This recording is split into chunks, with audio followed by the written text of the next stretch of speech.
A ruthless billionaire who had dismissed 6 nurses in a mere fortnight, until one young nurse entered, composed, undeterred, and fearless in confronting him.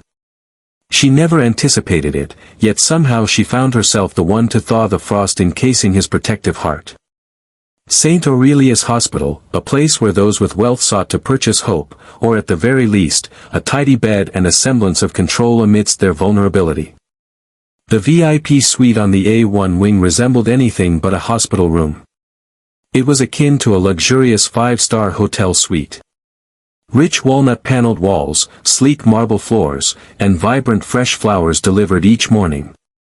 The sole indication of affliction was the figure sprawled in the middle of the room, emanating a chilling rage that felt like an unhealed scar. Ethan Blackwell, a titan of investment, once held the title of most influential entrepreneur of the decade. He survived a car crash that continued to capture attention, yet he emerged unscathed. Merely a fractured femur, a broken arm, and several deep wounds across his back, areas he couldn't tend to himself, which frustrated him far more than the pain ever could. In the last fortnight, 6 nurses were let go. One endured for an hour, another for 2 days, yet all departed with ashen faces, whispering the same words. He embodies the worst fears of every healthcare professional. That morning, a gentle fog embraced the windows, with sunlight piercing through the dense glass at a slant. The door creaked open. A young woman entered, Ava Morgan, younger than the rest, exuding a calmness that bordered on inscrutable. Her white uniform was immaculate, her hair neatly tied back, and her eyes remained steady and unwavering. Ethan chose not to examine it in detail. His voice sliced through the air, crisp and piercing, akin to a blade gliding over glass. "I prefer to be on my own. Leave now." His tone remained steady, yet the words struck with the weight of a final decree. Stillness. Just a single beat. 2. Ava remained still. Calm and composed. "Stand firm." She gently set the tray of medical supplies down on the table. Then she spoke, softly yet distinctly. "Are you able to tend to the wounds on your back on your own?" The phrases settled gently, yet struck with undeniable honesty. Ethan raised his gaze, truly noticing her for the very first time. Her gaze exuded an eerie tranquility, devoid of challenge or fear, as if he were not a formidable billionaire, but merely a patient, a mere man. He scoffed. "Are you aware of my identity?" Ava smiled, neither nodding nor denying. "I understand that you don't possess superhuman abilities. Your spine is broken just like anyone else's, and the incision from yesterday requires a new dressing, unless you would rather spend time in the ICU due to an infection." The atmosphere changed, charged once more, far from pleasant. Ethan, for a moment, found himself without a ready response, and in that fleeting instant, a spark ignited in his gaze. Not quite anger, perhaps confusion, akin to a wounded creature conditioned for battle, suddenly confronting someone who neither strikes. Divert all attention elsewhere. Ava took no time to hesitate. She drew a chair nearer, methodically donned her gloves. "If silence is your preference, I can oblige, but my purpose remains clear. I'm here to provide the care you need, regardless of your feelings about it." She expressed it with the certainty of a fact, akin to the morning light, embodying the undeniable truth that, regardless of your strength, there are moments when you still require another's presence. Ethan remained silent, yet he made no move to send her away. Following her initial day of not being dismissed, Ava came back the next morning, and the one after that as well. She received no greetings, no expressions of gratitude. Yet, the door to A1 remained perpetually ajar, and Ethan, while he never uttered the words to stay, had also ceased to command departure. Thus, they entered into a silent agreement. She refrained from asking questions, and he chose not to send her away. Amidst the tasks of dressing wounds, checking vitals, and administering eye drops, moments of silence lingered. Educated like a wire, Ethan consistently communicated with a chill. Ava consistently responded with tranquility. No one gave in, no one erupted. Yet within that stillness, a subtle transformation commenced, gradually and softly, akin to the sound of ice fracturing beneath the calm exterior of a winter lake. A week went by, and on a somber afternoon, with clouds heavy against the glass, the true tempest emerged, not from the heavens, but from the depths of a woman who had endured in silence for far too long. Ethan, dressed in a gray patient's robe, sat on the edge of the bed, his gaze fixed intently on his tablet. Display. As the stock market danced unpredictably, Ava stepped in, carrying a tray filled with bandage supplies. She placed it down softly, as she always did. Ethan kept his gaze fixed, yet his voice cut through the air with sharp intensity. Please, let it be different this time. You know how much I despise the sensation of my skin being ripped apart. Ava quietly donned her gloves, remaining silent. He persevered. I've enlisted the finest talent available for this endeavor. In comparison to them, you seem more like an intern than a nurse. That was the moment when the tempest unleashed itself, not in the world beyond, but deep inside her soul. She looked up, met his eyes, and for the first time, Ava's voice was no longer soft, it held a different weight, a vibration, born of dignity and exhaustion. Feel free to let me go at this moment. Contact the manager, I'm leaving now. Silence enveloped the room. Ethan glanced upward, momentarily disoriented for the first time. Ava pressed on, her words landing with the force of a hammer on granite. However, never confuse someone's kindness as something that can be purchased or negotiated. The deceased. Light illuminated her features, creating shadows beneath weary eyes, a testament to her commitment not for financial gain, but out of a steadfast belief that healing was possible, not only for the physical body but for the unseen wounds as well. I'm not here to rescue me. I'm simply fulfilling my role, as a person with the fundamental respect we owe each other, and if you perceive that as a flaw, then you've grasped nothing about true strength. No reply, no rejection, merely the gentle murmur of the air purifier, and a silence dense as ash settling on dignity. Ethan tilted his head slightly, and in his gaze, a change occurred, as if for the first time he realized he hadn't triumphed in a contest of dialogue, not due to defeat in the debate, but because she had never engaged in the struggle for dominance. Ava exited the room at the conclusion of her shift, without a door slam or a backward glance, maintaining a steady stride, shoulders held high, as her heart bore the weight of a subtle, initial crack. Ethan observed her departure, uncertain of the reason behind it. Perhaps it was the way her words lingered in the atmosphere, reminiscent of smoke that refused to dissipate. Or maybe it was the genuine fatigue reflected in her eyes for the first time, a weariness not stemming from her work, but from him.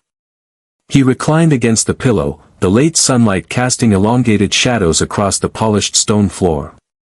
Everything was unchanged, a suite of impeccable luxury, machines humming in harmonious rhythm, walls sturdy enough to silence the outside world.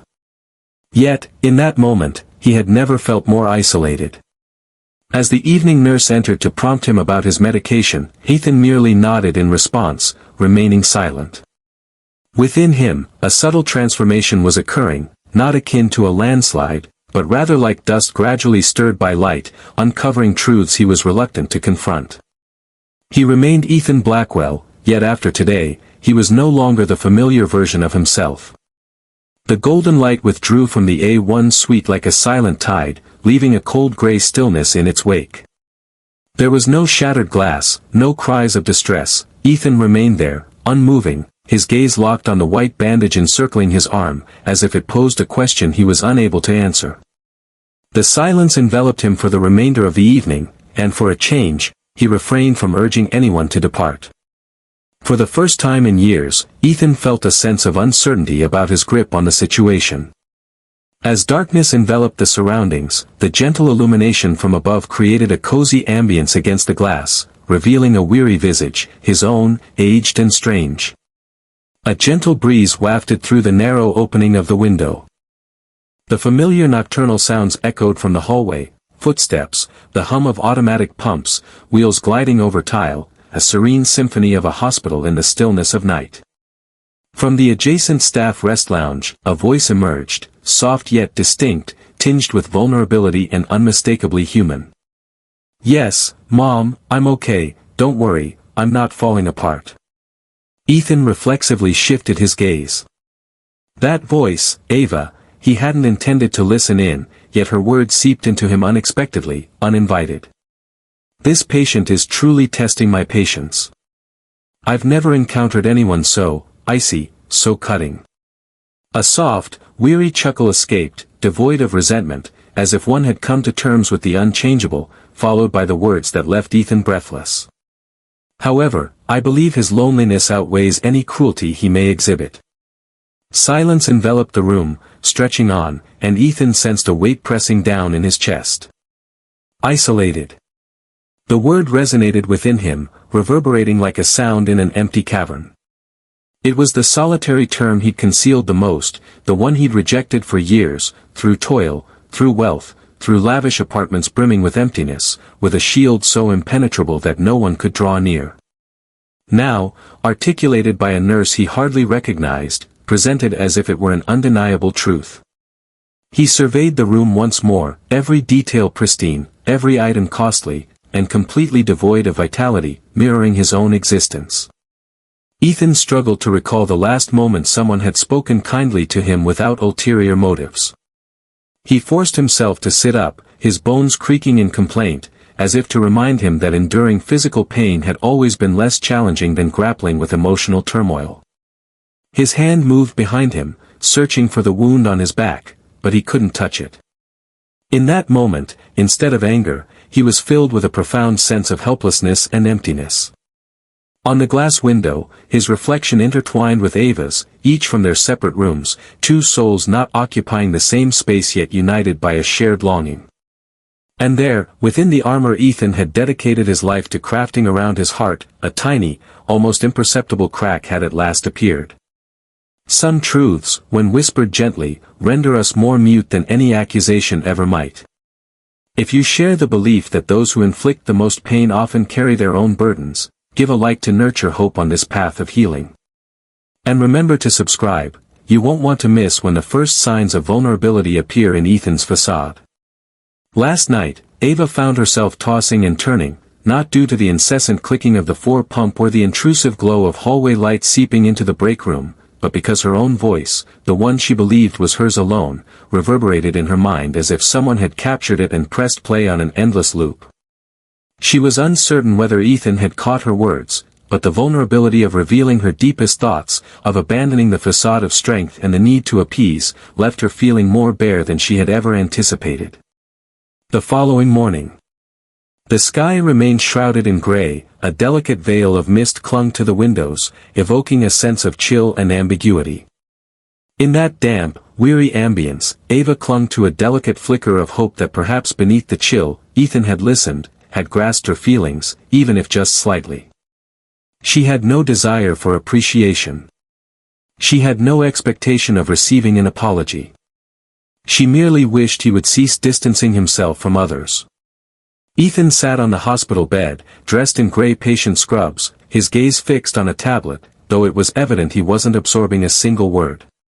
His expression was devoid of emotion, resembling a still, icy expanse. Ava entered, a tray of medical instruments in her grasp, a woman. The neurologist entered the room, exuding a polished professionalism.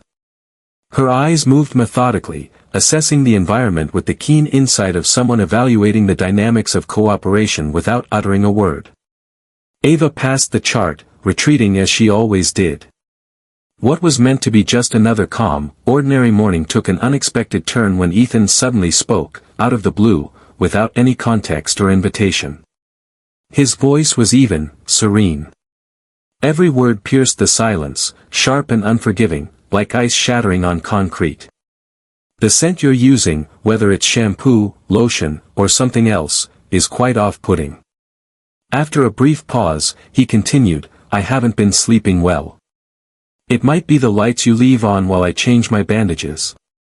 And just when the words seemed to linger in the air, he glanced at the doctor and remarked, I once believed that skilled nurses possessed the art of being there without drawing attention, but perhaps my standards were too lofty. Silence enveloped the room, stillness hanging in the air, yet Ava required no further clarification. It transcended the personal, it was an utter obliteration of all she had offered, with patience, silence, and without any expectation. There was nothing left of the previous evening, no feelings, not even a glimmer of acknowledgement in his gaze. Just the polished, icy presentation of an individual who has mastered the art of striking first, ensuring no one gets near enough to inflict pain. As the doctor departed, the ensuing silence enveloped the room, amplifying the sound of your own heartbeat. Ava remained motionless, her hands gripping the edges of her tray. Yet within, the pain had transcended the boundaries of quietude. She spoke, her voice firm yet lacking its previous gentleness. "I will be submitting a request for a transfer. On this day." Ethan kept his gaze fixed downward. "Do as you wish," just 2 words, yet they were powerful enough to shatter every bit of trust she had painstakingly constructed. Ava emerged from the shadows. The door clicked shut behind her, a sharp and definitive sound, reminiscent of a delicate thread snapping before it could fully take shape. Down the hall, in the supply room, she pressed her hands against a cold metal shelf and inhaled deeply, yet the sting in her throat remained unfiltered. She once thought she possessed the strength to remain unscathed, convinced that her abundant kindness would eventually reach the deserving soul. Perhaps she had misjudged the situation. In her thoughts, her mother's voice resonated, a tone she once perceived as overly direct, too jaded. "There's no need to exhaust yourself in the pursuit of pleasing everyone. Certain individuals resist the notion of rescue." Ava gently shut her eyes. Her hands shook, not out of rage but from fatigue, from a profound sense of void. Her kindness, akin to a candle dwindling to its final flicker, continued to shine, though faintly, wavering, solitary, in a shadowy space. And Ethan Blackwell, the man she once thought could be redeemed, had just shattered that hope with a handful of empty words. Ava never returned. Throughout the night, Ethan struggled to persuade himself that it held no significance. A nurse changed shifts, part of the usual staff rotation, nothing to linger on.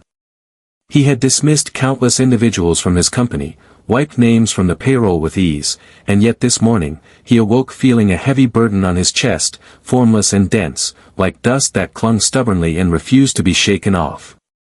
A precise knock echoed at 7:45 on the dot. No gentle, persistent voice inquiring, "May I enter?" Only the swift clatter of a medical cart's wheels echoed, accompanied by a different woman's voice, raised, wearier. "Greetings, Mr. Blackwell. I am Nurse Helen. I will take care of your morning shift." There is no smile. There was a lack of deliberate eye contact. Not courteous. Casual conversation. Effective. Remote. Clean. Appreciate the space. Similar to Ethan. Helen donned her gloves and examined his chart closely. Her hands moved swiftly, with a sense of familiarity, yet every action seemed devoid of warmth, as if she were merely cleaning a surface rather than caring for another individual. Ethan remained motionless, his gaze vacant and unfocused. A thought emerged from the haze of his mind, familiar and unwelcome.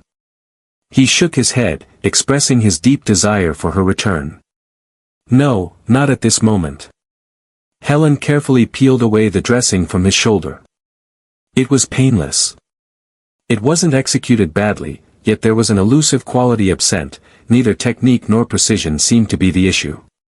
Existence. Ava didn't merely change dressings, she observed with keen insight. She paid attention.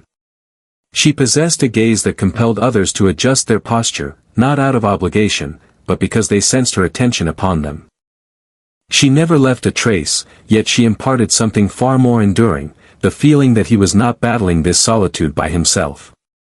As Helen carefully rewrapped the wound, Ethan remained quiet, yet he felt a tightening in his chest, not from pain, but from the expanding void left by Ava, a void unlike any absence he had ever experienced. She was gone, leaving behind no more gentle whispers filled with determination, no more hands that caressed with care, yet eyes that pierced through the surface to the hidden cracks within. There were no more pauses that spoke volumes, no more phrases that touched him without pain, only a tangible figure in the space, a body, not her essence, gestures devoid of significance, movement lacking intimacy, Helen. As she departed, the door quietly shut behind her. The chamber on level A1 reverted to its original condition, pristine, luminous, devoid of life. Ethan gazed up at the ceiling, the thought creeping back in, unwelcome. She has departed. His chest heaved as if he had just sprinted, yet he remained perfectly still. Then, as if an innate survival instinct had awakened, he pushed himself up and reached for the phone. He dialed the reception, and for the first time, his voice resonated through the line. No directive, but rather an enigmatic necessity. This is Blackwell. I wish to speak with Nurse Ava Morgan. A moment of silence lingered on the other end. Apologies, but Miss Morgan has requested a transfer of her shift. She has been reassigned from VIP care. Ethan shut his eyes. Just a single beat. 2. Then breathed out forcefully, as if attempting to exert pressure. The remnants of his pride escaped from his lungs. He slowly opened his eyes. His voice calmed, not cutting, but genuine. I desire her return. I am making a personal request to her. Inform the management. Share it with them. The patient requires her presence. For the first time, Ethan Blackwell uttered the word need, not for convenience, not for productivity, but from the deep, hollow ache in his chest. Not everyone had the power to transform him, but she was the one who made him understand that if he allowed her to slip away for good, there would be no one else capable of filling her void. If the moment Ethan whispered he needed her made your chest tighten as well, it felt like a way to keep the faith alive. Even the most unyielding souls can discover the warmth of emotion. Join the channel to witness the pivotal moment in the narrative, where the soul ultimately discovers its expression. Once the call ended, Ethan remained motionless for an extended period. The phone lingered in his grasp, as though relinquishing it could somehow wipe away the very words he had just shared with the universe. I long for her return.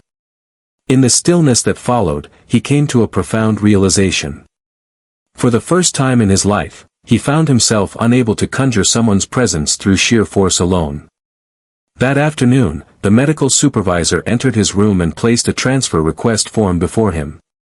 Despite the presence of standard checkboxes for reasons such as expertise, good rapport, and patient morale, Ethan left them all unchecked.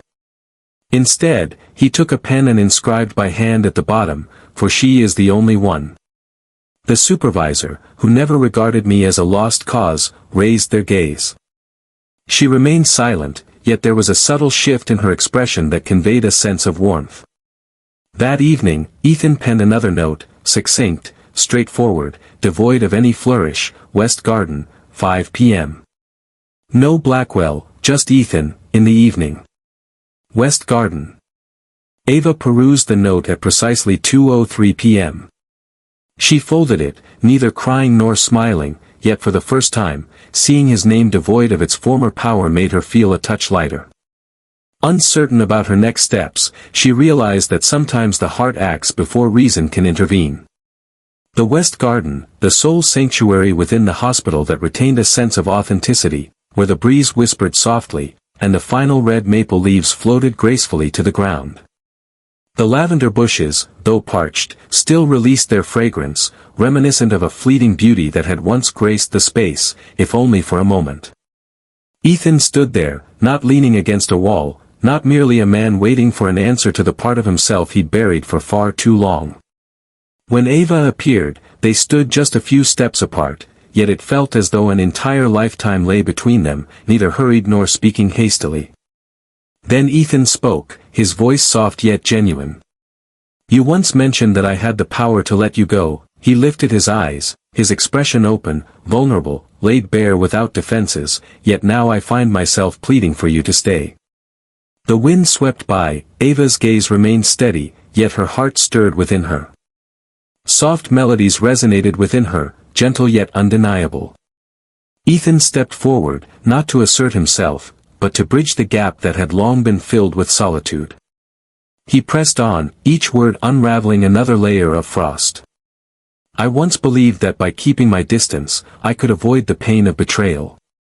I believed that detachment was the way to endure, yet then you appeared, without inquiries or guarantees, simply acting with integrity, silently and unmistakably. His voice dropped to a softer tone, and I began to think that perhaps not everyone intends to cause me pain. Ava took a gentle breath and inquired, "What is it that you truly desire from me, Ethan?" "No more, my friend, no more separation." He raised his head, this time with unwavering resolve. "I desire for you to remain, not out of obligation, but from your own volition. I fear that if you leave once more, there will be nothing genuine remaining within me." Ava moved in, drawing nearer, just on the edge of contact, yet her gaze conveyed a depth that words could never capture. "Once, I believed trust was out of reach, yet today I witness a person striving to uphold what is just, not through force, but with genuine openness." She offered a faint smile. "If you move ahead, I'll remain, but if you retreat, I'll disappear for good." Ethan inhaled deeply, then took a single step, just one, yet it marked the beginning of his transformation into a person he had never had the courage to become. He didn't draw her near, didn't seize her hand, he merely extended his arm, open and effortless. Ava gazed at his hand. A fleeting moment lingered, then she gently placed hers within it, as if returning trust to a heart that had long believed it was devoid of any to offer. In a garden where the flowers were wilting, something softly started to blossom.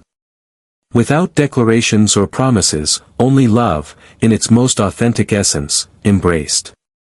1 week later, the wounds on Ethan's shoulder had started to mend, yet the wounds within him were only beginning their path. Like every other morning, Ava stepped into room A1 and reviewed the chart at the foot of the bed, but something felt different this time. Ethan had transformed, he was no longer the man who passively awaited service. He raised his gaze, his eyes unwavering, his tone gentle. "Greetings of the day." 3 simple words, yet to Ava, they carried a significance far beyond any extravagant present imaginable. That afternoon, the seldom-used ground-floor rec room had been subtly transformed, with gentle lighting, a long table adorned with a white cloth, a selection of pastries, and some juice, simple yet considerate. At the center of the table, a card stood propped, a small gathering in the name of gratitude, addressed to every nurse, technician, and medical staff who had cared for Ethan Blackwell. Initially, there was skepticism all around. Did he actually invite us? What's the twist this time? Yet, the allure of curiosity prevailed, and gradually, one after another, night shift workers, new hires, department leaders, they arrived. The atmosphere in the room was thick with anticipation. Ethan positioned himself at the forefront of the table. Without any help or devices, he stands alone, a figure who once wielded authority over all, now expressing himself candidly and authentically. Ava lingered at the edge of the crowd, her hands clutching her shift notebook, her gaze unwaveringly focused on him. There was no barrier in her expression, only a quiet anticipation as she sought to confirm if the man she once shared tender moments with in the garden remained in that same spot. Ethan articulated his thoughts. "Keep it brief. No presentation. I once believed that I was self-sufficient, that fulfilling my obligations was enough to absolve me of any need for appreciation towards others." He inhaled deeply. His eyes remained fixed. "I have wronged many of you in this hospital, spoken words that were uncalled for, and distanced myself simply due to my own suffering." A moment of stillness. Silence enveloped the room, as it was beyond anyone's wildest dreams that Ethan Blackwell would ever say, "I'm sorry." He proceeded at a more measured pace.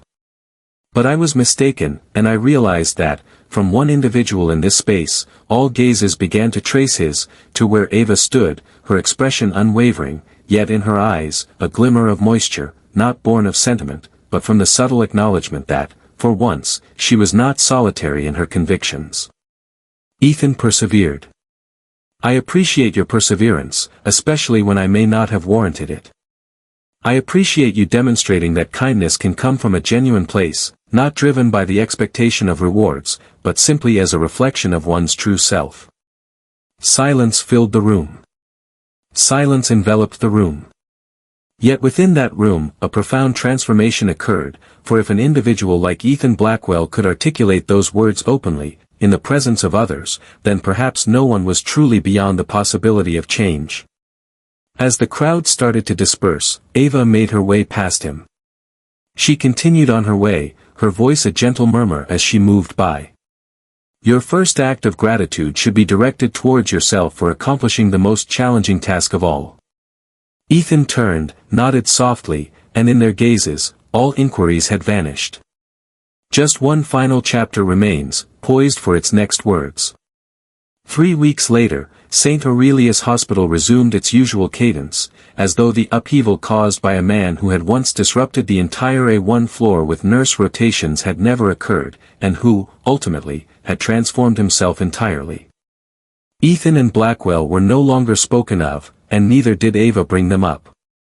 She had stepped away, of her own accord, without tears or regrets.